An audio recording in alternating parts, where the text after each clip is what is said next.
The state of Maine entered the Union by virtue of a compromise, the Missouri Compromise of 1820.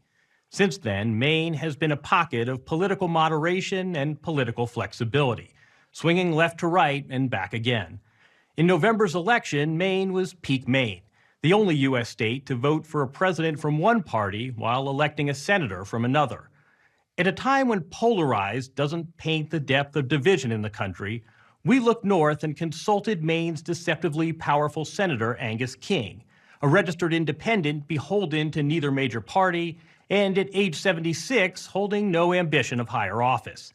His colleagues see him as a truth teller and voice of reason, and perhaps we can turn to him as a guide for repairing the tattered fabric of both the United States Senate and the country at large. Hey, how are you? Who's Angus King? He isn't the more prominent of the two senators from his state. That's Susan Collins. The answer to He isn't the more prominent of the two independents in the Senate. That's Bernie Sanders. He isn't even the most prominent man named King from his state. That would be Stephen, the writer. But Angus King is something akin to Atticus Finch on a Harley. A motorcycle-riding, duck-hunting, public radio-listening straight shooter unencumbered by party politics. We spoke with him in his office the morning after the assault on the Capitol. He was angry with President Donald Trump. The first thing that came to my mind was the old quote from Hosea, the Old Testament prophet, who said, "They who sow the wind shall reap the whirlwind." And the president's been sowing the wind for 3 or 4 months, and yesterday we reaped the whirlwind. You blame the president? I do. Words have consequences, and the higher up you are on the hierarchy, the words have more and more consequences, and the President of the United States has the bully pulpit. He also directed plenty of anger at his colleagues, especially the 14 Republican senators who challenged certification of the Electoral College votes, a stunt, King says, that fomented the rioters. King called out by name Josh Hawley of Missouri and Ted Cruz of Texas, whom he considers a friend. I'm disappointed because he knows better. He's a really smart guy. I think it's interesting that he and Hawley are probably in the top 10% of IQ in the U.S. Senate, and that makes it less excusable what they did because they knew damn well that what they were doing was wrong and that it was inimical to the interests of this country. This Electoral College vote was supposed to be a certification, a formality. It was something else entirely. What about your colleagues who went along with this? They were wrong to do it, and it was a stunt to engrave their names on the rolls of "I'm loyal to Donald Trump." It was a profoundly unpatriotic act in my mind. Have you told them that? I have. What is that conversation like? Uncomfortable. And as for the marauders?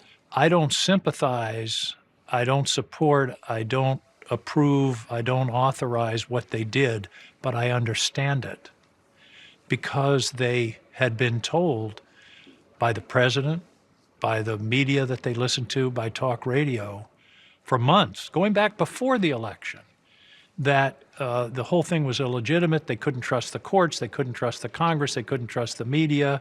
As strenuously as he condemns the riots, he's seen in his own state how many Americans feel that the country and world has passed them by. You know these people. Absolutely. Listen, Donald Trump carried northern Maine. They're profoundly alienated from our system. You know, in Maine, for example, we've got these small towns in rural Maine that were literally built around paper mills, that were great jobs. One of the communities I can think of had 5,000 people working at the mill, and now the mill's all gone. And these are people that worked hard. They paid their dues. They did what they were supposed to do, and yet the world got pulled out from under them. Ask King the source of his unique strain of politics, and he'll tell you that geography is destiny. Though he grew up in the D.C. suburbs, Angus King has lived in Maine for more than half a century. He arrived in his 20s as a public interest lawyer and later became a successful entrepreneur.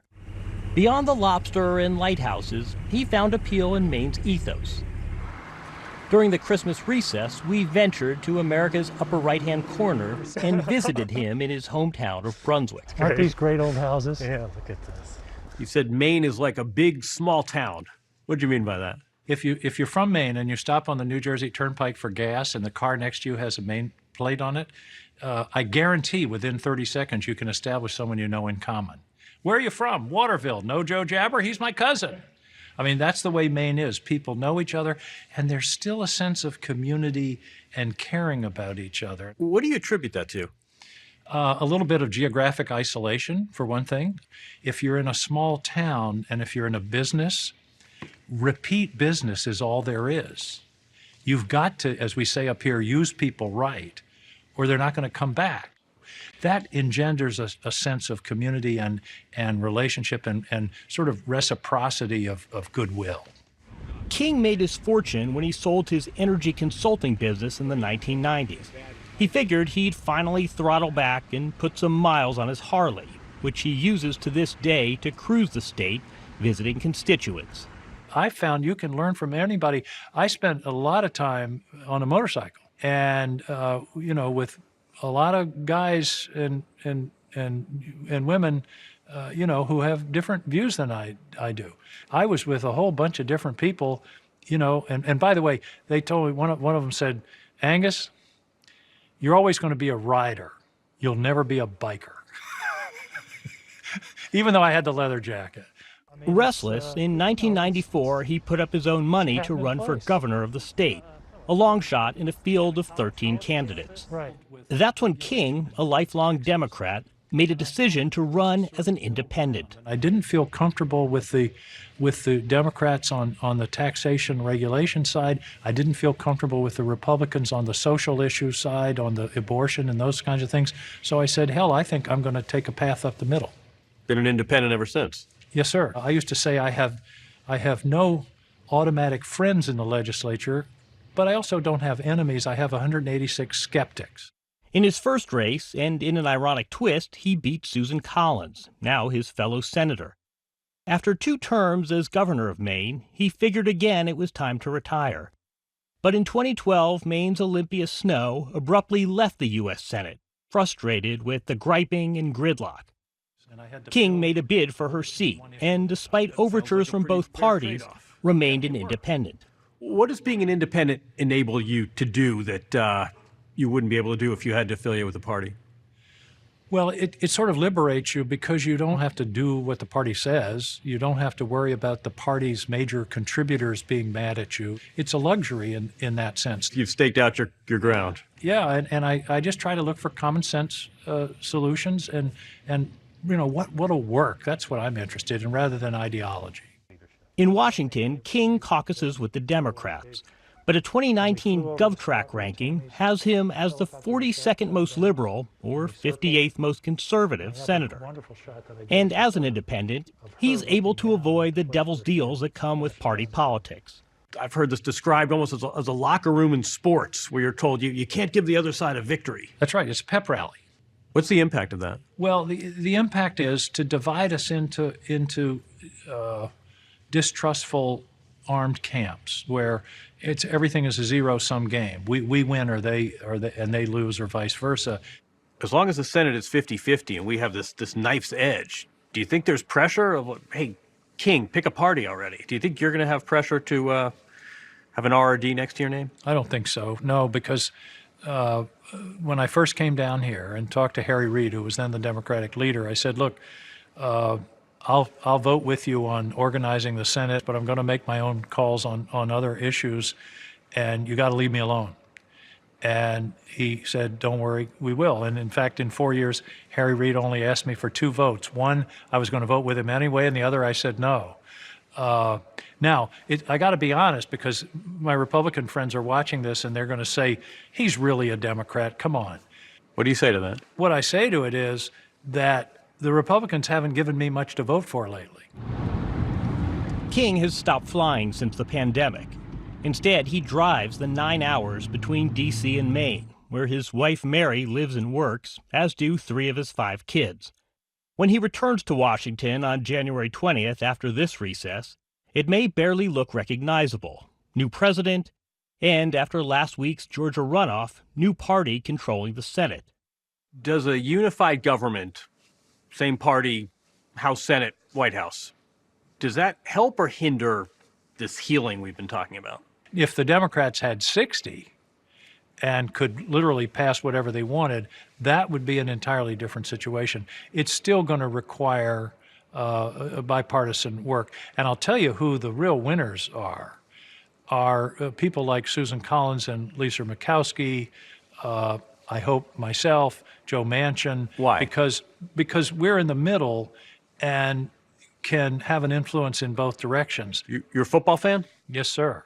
Seems to me positioning yourself between the 40-yard lines now is suddenly a fairly healthy place to be. Compromise is the essence of human experience.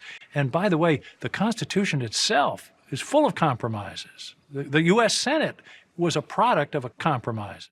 And Senator King has advice for how his colleagues on the left might deal with the 70-plus million Americans who voted for Trump.